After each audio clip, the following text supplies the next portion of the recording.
दर्शकों, इस समय मौजूद हैं हरियाणा के फरीदाबाद क्षेत्र ग्रीन फील्ड कॉलोनी में, जहां पर कांग्रेस के वरिष्ठ नेता एवं कांग्रेस सेवा दल के सिपाही कहें, कार्यकर्ता कहें, उनको वरिष्ठ कार्यकर्ता कहें या नेता कहें, ये तो अपनी आप में बहुत बड़ी बात है, क्योंकि मेरे पास शब्द नहीं है उनके लिए। शब्द इसलिए नहीं है क्योंकि उन्होंने पूरी उम्र कांग्रेस के साथ रहकर पूरी राजनीति में लगा दी है।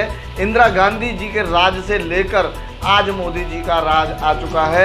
और मैं आपको बता दूं कि कोरोना महामारी का संकट हुआ और उसके बाद जो घमासान लॉकडाउन का चला है, पहला लॉकडाउन, दूसरा लॉकडाउन, तीसरा लॉकडाउन और चौथा लॉकडाउन भी अब ख़त्म होने जा रहा है। और गर्मी बहुत ज़्यादा पड़ने लगी, लोगों को परेशानी होने लगी थी।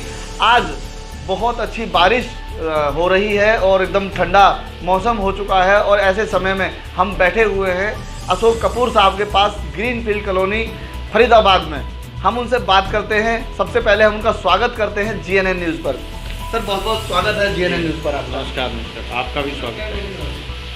सर, हम जो मुद्दे लेकर आए हैं बड़े गर्म मुद्दे हैं। कोरोना संकट काल में बहुत सारी चीज़ें देखने को मिली हैं। लॉकडाउन हुए हैं, गरीबों के पलायन हुए हैं और अभी अभी महाराष्ट्र की सरकार की अगर बात करें तो वहाँ राष्ट्रपति शासन लागू करने की बात हो रही है। सबसे पहले हम मुद्दा वहीं से लेते हैं कि महाराष्ट्र की अगर हम बात करें तो क्या विचार हैं आपके, क्या कहेंगे आप उस पर? देखिए, सत्ता में बैठे हुए लोग तो ख्याली प्लान बनाते ही रहते हैं और राजनीति में इस तरह के प्रयास होते रहते हैं। मध्य प्रदेश में भी हुए, आपने देखे, मगर हालात बदले हुए।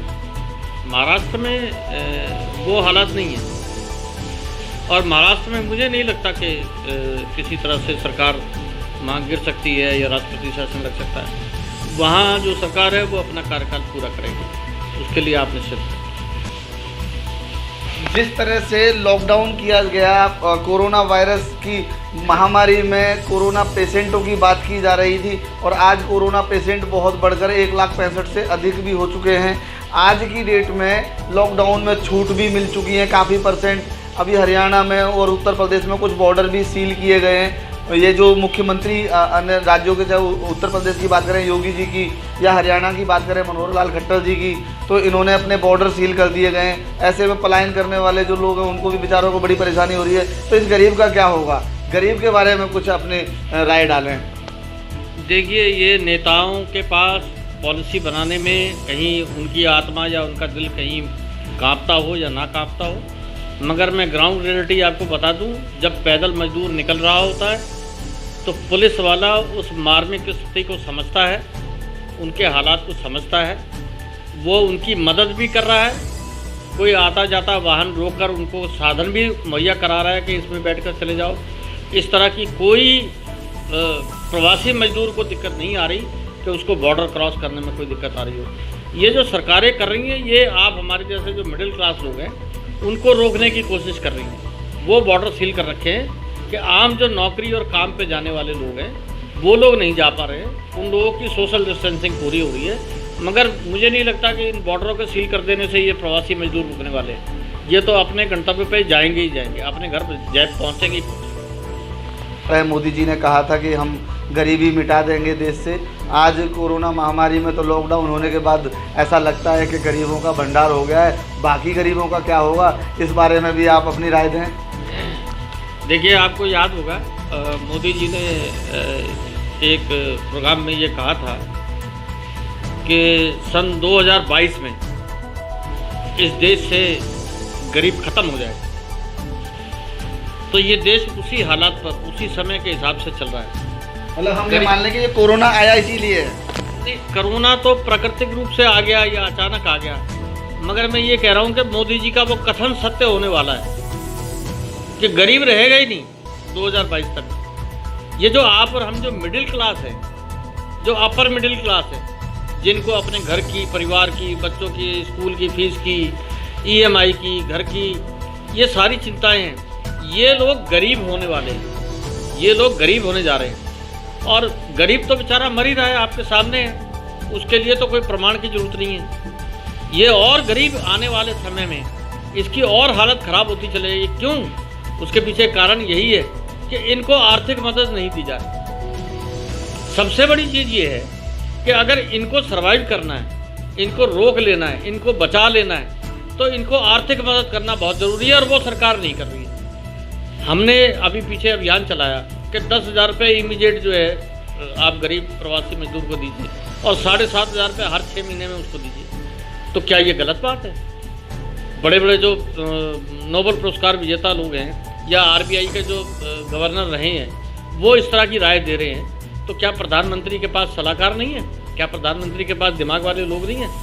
तो वो नहीं सोच सकते इस बात को, वो नहीं कर सकते इस बात को। नहीं, सोचने की जो बात है वो आप बिल्कुल सही कह रहे हैं कि ये सब और करेगा कौन, क्योंकि भारत सरकार का ही काम है तो भारत सरकार को ही करना चाहिए।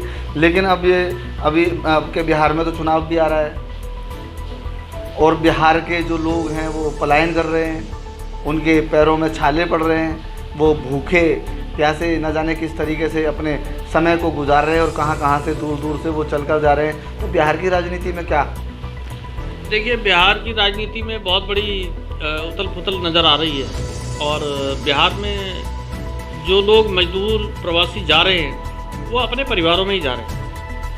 जो आदमी 800, 1000, 1200 किलोमीटर चल के अपने परिवार में जा रहा है तो उसका परिवार और उसका जो समाज है वो उसका हमदर्द है, इसीलिए वो वहाँ जा रहा है। और जब चुनाव का समय आएगा तो वो वोट भी उसी हिसाब से सोच समझ के देगा। मैंने एक अपने वीडियो में कहा भी है कि ये जो प्रवासी मजदूर जा रहे हैं ये अपनी टूटी चप्पलों को अपने कीलों पर टांग कर रखें और आने वाले समय में जब नेता चल करके उनके घर आएंगे तो उनको वो चप्पल दिखाएं और ज़रूरत पड़े तो शायद लगा भी दें।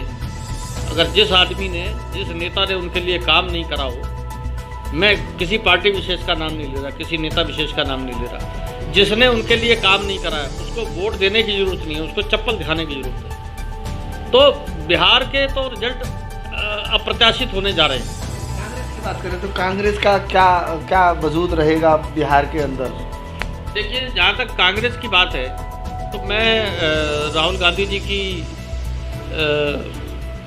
बीते समय में जो पॉलिसी है अपने आप को अकेला चुनाव में जाने की, उससे सहमत हूँ। क्योंकि इससे अकेले चुनाव में जब हम जाते हैं तो हमारे कार्यकर्ता का मनोबल बढ़ता है, जो हमारे ज़्यादा से ज़्यादा लोग चुनाव में पार्टिसिपेट कर सकते हैं। और आज तो अब समय आ भी रहा है, राहुल गांधी जी का आप देखिएगा ग्राफ डे बाय डे ऊपर बढ़ रहा है और वो हमारे क्या देश के प्रधानमंत्री मुझे लगता है आने वाले होने वाले हैं।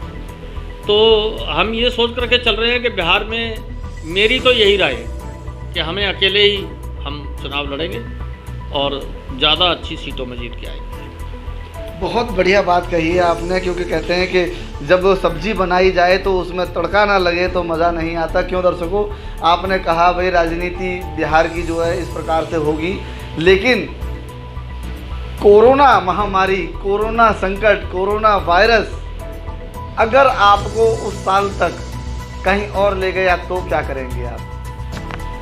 देखिए, प्रकृति जो है वो अपना काम अपने तरीके से कर रही है और प्रकृति का लाभ सरकारें भी अपने तरीके से मोल्ड करती हैं। अगर सरकार को कहीं ये लगता है, तो भाजपा सरकार की बात कर रहा हूँ, देश में जो केंद्र में सरकार बैठी है, तो वो ज़रूर कोई ना कोई अड़चन डालना चाहेंगे बिहार के चुनावों में। जब उनको ये तय हो जाएगा, क्योंकि इन सबको इंटेलिजेंस की रिपोर्ट्स वगैरह मिलती हैं, महाराष्ट्र चुनाव में भी मिलती हैं, वहाँ भी मिल रही हैं कि भाई क्या होने जा रहा है। इनके पास ऐसे तंत्र हैं जिससे इनको ज्ञात हो जाता है पहले से कि क्या रिजल्ट आने वाला है, तो ये अपनी पॉलिसी उसी हिसाब से बनाते हैं। तो आज जो सरकार है वो कुछ भी कर सकती है, मोदी है तो मुमकिन है।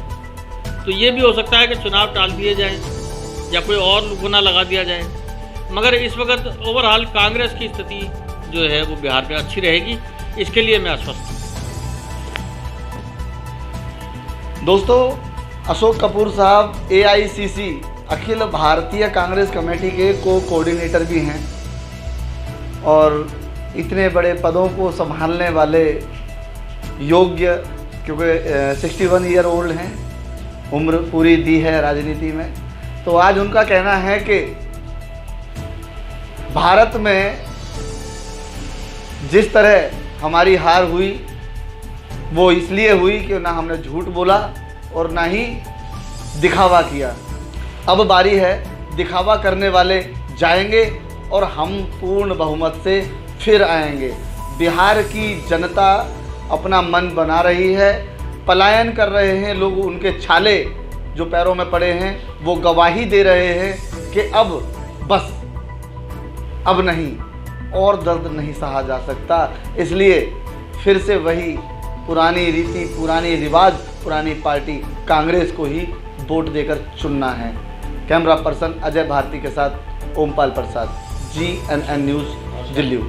देश और दुनिया से जुड़े रहने के लिए देखते रहिए GNN न्यूज़ और अब हमें दीजिए इजाज़त। नमस्कार।